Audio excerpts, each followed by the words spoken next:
इन 6 लोगों से जितना हो सके दूर रहना चाहिए, कभी पछताने का अवसर नहीं आएगा। कहते हैं मित्रों, जीवन में कभी धोखा नहीं खाना चाहते तो शत्रु से मेल चिकनी चुपड़ी संधि से भी नहीं करना चाहिए। वो एक कहावत है, नीम की जड़ में दूध डालने पर भी उसमें मिठास नहीं आती। सांप को पिलाया गया मीठा दूध उसके विष को ही बढ़ाता है। शत्रु और ठग अपना अवसर मीठा बोलकर और नम्र बनकर ही बनाते हैं। नीति कहती है, शत्रु से मेल हो जाने पर भी उस पर भरोसा मत करो, और जो स्वभाव से आपका बैरी हो उस पर तो किसी तरह से विश्वास नहीं किया जा सकता। शत्रु से कितनी ही गहरी मित्रता हो जाए, पर समय आने पर वो अपने पिछले बैर को याद करके आपको कभी भी हानि पहुंचा सकता है, जैसा कि देवराज इंद्र ने पुलोमा के साथ किया था।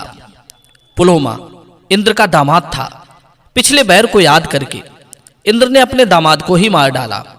इसलिए शत्रु से मित्रता होने के बाद भी सावधान रहना चाहिए।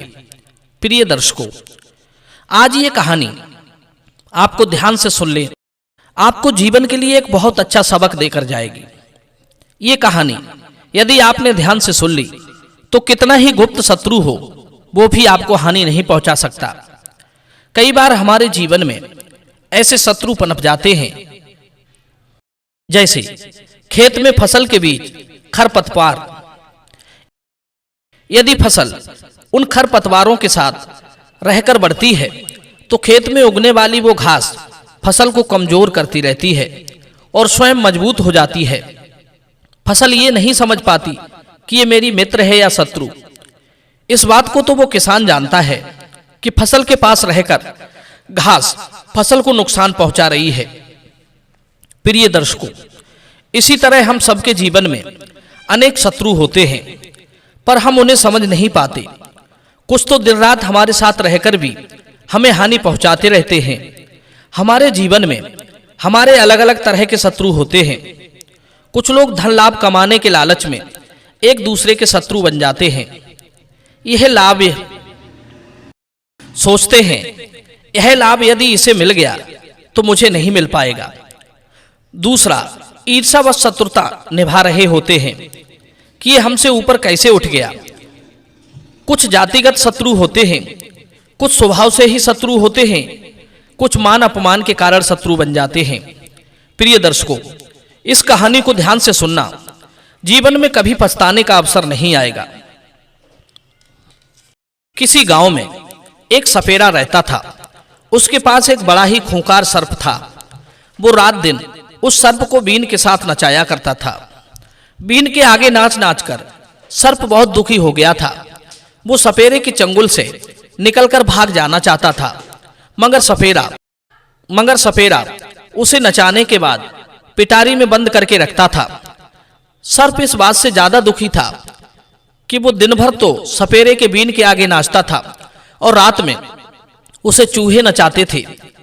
दरअसल बात यह थी कि सपेरा सर्प को पिटारी में बंद करके सोने के लिए चला जाता, पर जिस कमरे में सर्प रहता था उसमें चूहे बहुत अधिक संख्या में थे।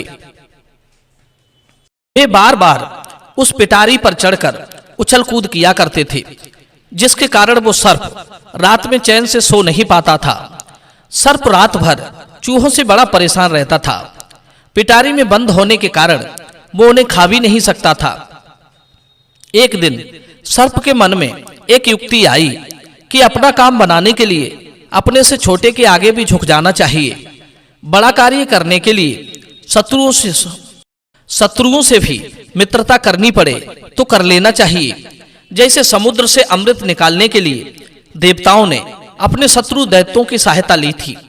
प्रिय दर्शकों, एक दिन सर्प उनमें से पिटारी पर बैठे एक चूहे से बोला, हे चूहे भाई राम राम, क्या तुम हमारे मित्र बनना पसंद करोगे?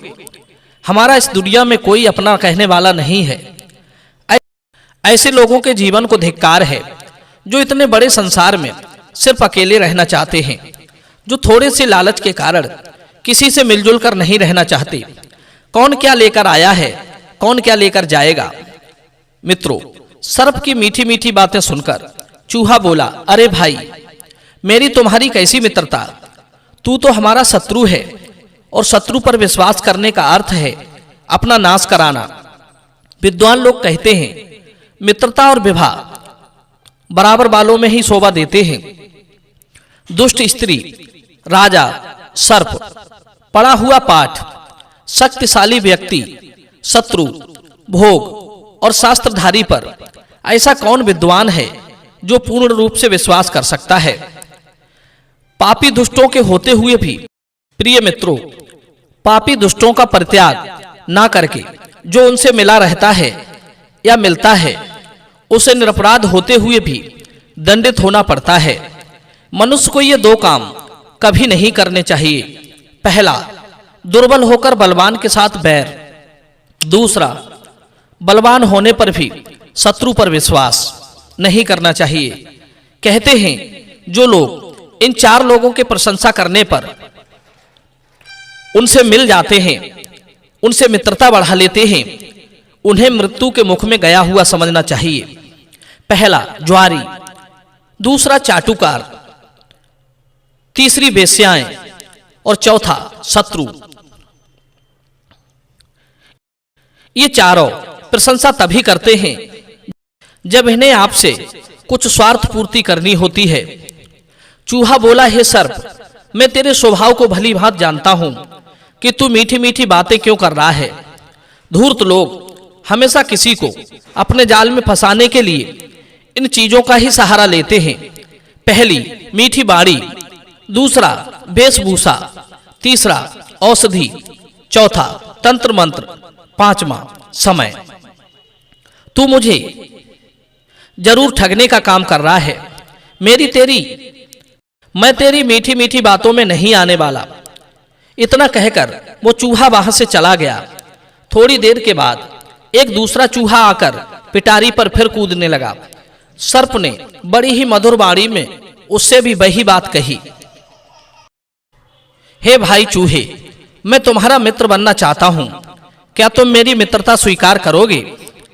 तुम्हें मुझसे बिल्कुल भी भयभीत नहीं होना चाहिए, क्योंकि मैंने अब संन्यास ले लिया है। मैं हिंसा का मार्ग छोड़ चुका हूं और सत प्रवृत्ति को धारण कर लिया है। मैंने समस्त जीवों के साथ भेदभाव करना छोड़ दिया है। अब मैं सबको अपना मित्र मानता हूं। शत्रुता में क्या रखा है, सबसे मिलजुल कर रहो, सबका भला सोचो। परोपकार से बड़ा कोई धर्म नहीं होता, दया से बढ़कर कोई पुण्य नहीं है।